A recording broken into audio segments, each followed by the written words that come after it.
आज हम पढ़ने वाले जा रहे हैं, सभी बच्चे ध्यान दें, जंतुओं का पोषण।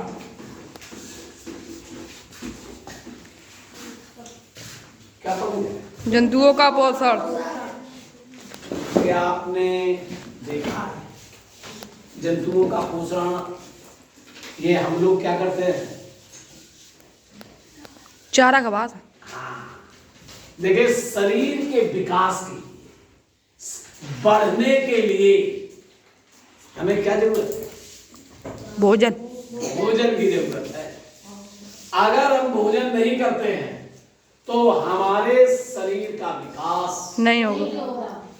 शरीर का विकास ही नहीं, बुद्धि का विकास, शरीर का विकास और भी सारे विकास किससे होते हैं? भोजन से। भोजन से। इसलिए संसार में जितने जीव हैं, जैसे भैंस अपना भोजन किससे क्या करती है? घास खाती है।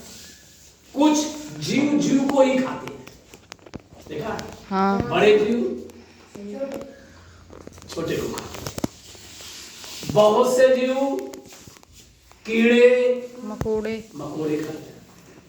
हम अपने शारीरिक विकास के लिए, भोजन खाते हैं। अच्छे स्वास्थ्य के लिए क्या खाते हैं? भोजन। भोजन कौन सा? रोटी, हरी सब्जी, दाल, आलू, रोटी, पालक, गाजर, आलू, आलू, चुकंदर, खीरा,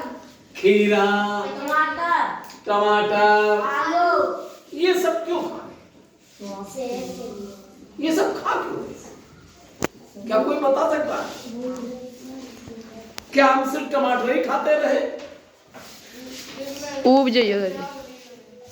इसमें होता क्या है, जो शरीर है, शरीर में मुख्यतः कार्बोहाइड्रेट, अगर आपका शरीर का डेवलपमेंट होना है, कार्बोहाइड्रेट, प्रोटीन, वसा, खनिज लवण, विटामिन, जल, इतनी आवश्यकता होती है।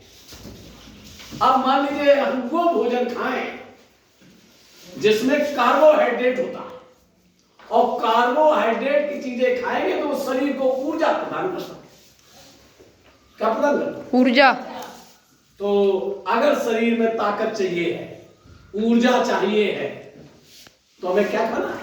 कार्बोहाइड्रेट। जैसे आप देख रहे हैं, यहाँ हम पढ़ा रहे हैं, अगर हम 2 घंटे पढ़ाते रहे, 3 घंटे बाद पढ़ाते रहे, तो क्या होगा?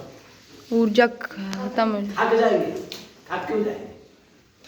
आपसे अगर कहा जाए कि दिन भर काम करो तो क्या हो जाएगा? थक जाए। थक क्यों जाओगे? ऊर्जा शरीर में कम हो गई।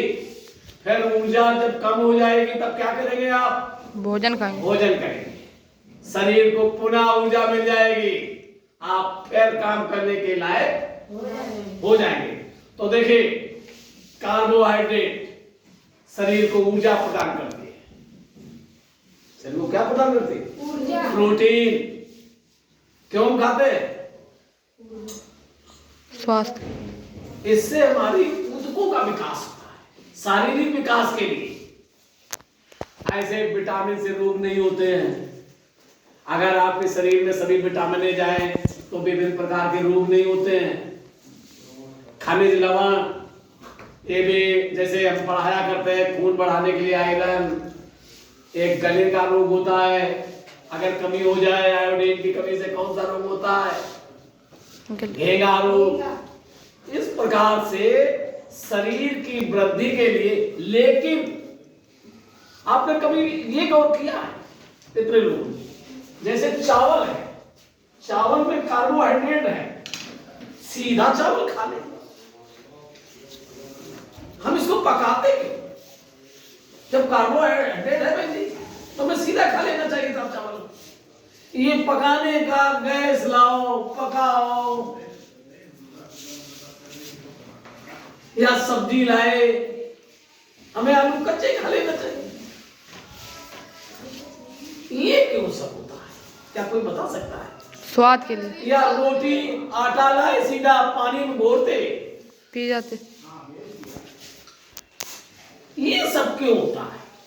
इतनी पूरी कक्षा बैठी बताएं ये क्यों है? सुनिए, ये खाद्य पदार्थों में जटिल यौगिक है जिनको शरीर हमारा डायरेक्ट पचा नहीं पता। इसको पचने योग्य बनाने के लिए फिर हम क्या करते हैं? इसको उबालते हैं, उबाल के फिर स्वादिष्ट बनाते हैं, तब खाते हैं, तो वो हमारे शरीर में पच जाता है। अब जैसे जितनी चीजें हैं, चावल है, डायरेक्ट चावल खाएं तो हमारा शरीर उसका पाचन, ये हमारी क्या है? पाचन की क्रिया है। पाचन की क्रिया सुचारू रूप से हमारा शरीर हर चीजों को नहीं पचा सकता है। जैसे हम कई बार आपको बताते हैं, खून काहे से बढ़ता है? हाँ, खून किससे बढ़ता? आयरन। आयरन की कमी हो जाए तो शरीर में ब्लड की कमी हो जाती है। आयरन का मतलब लोहा, और लोहा अगर हम खाएं तो क्या भाई शरीर में खून बढ़ जाएगा? कल से हम कहो सरिया खान लगे कि करैया खान लगे, खून बढ़ेगा? क्यों?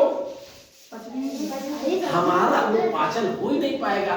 तो हम आयरन की वो चीजें खाएं जिनमें आयरन की मात्रा अधिकता में है और वो हमारे पाचन योग्य है। जैसे बताइए, अगर हम खून बढ़ाना चाहते तो क्या खाएं?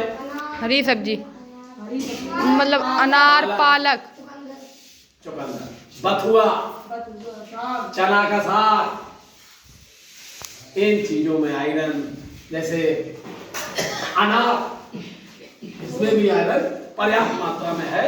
तो हमें शरीर की वृद्धि के लिए पोषण के लिए भोजन की आवश्यकता है। इसलिए अगर आप अच्छा स्वस्थ शरीर, अच्छा मानसिक करने के लिए आपको अच्छे भोजन की आवश्यकता, और जब भोजन करेंगे तो शरीर में आपका पोषण अच्छा होगा और हम वो चीजें खाएं, कौन चीजें? जो हमारे पाचन में सहायक हैं या पचने योग्य।